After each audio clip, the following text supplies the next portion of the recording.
शाम का धुंधलका आहिस्ता आहिस्ता पूरे आसमान पर फैल रहा था। मुंबई की गहमागहमी, शोर और भाग दौड़ में हर शख्स अपनी मंजिल की तरफ रवाना था, मगर कुछ मंजिलें सिर्फ रास्तों से नहीं मिलती, वो दिलों के सफ़र से तय होती हैं। यही सफ़र, होम बाउंड, की असल कहानी है। कहानी का मरकज़ी किरदार ऐशान कपूर है, एक नौजवान जो ख्वाबों के ताक़ब में शहर आया था। थिएटर और फिल्म की दुनिया का दीदा, जो हर दिन अपने ख्वाब को हकीकत बनाने के लिए जिद्दोजहद करता है। मगर इसकी आंखों के पीछे एक अधूरापन, एक तन्हाई छपी है।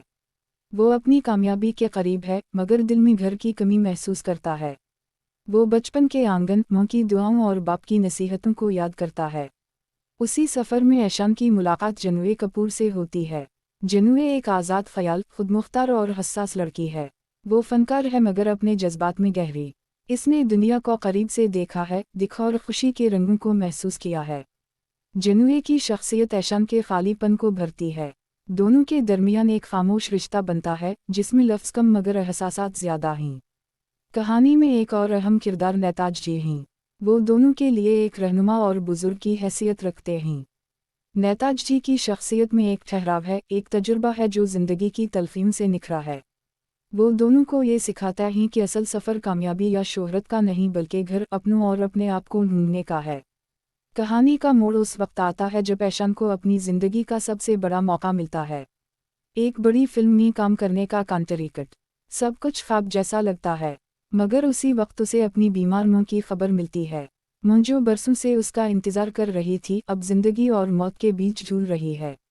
यह कहानी एक नाजुक सवाल उठाती है, क्या कामयाबी घर से बढ़कर है?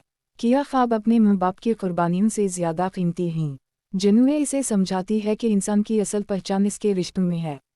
अगर घर खाली रह जाए तो कामयाबी भी अधूरी लगती है।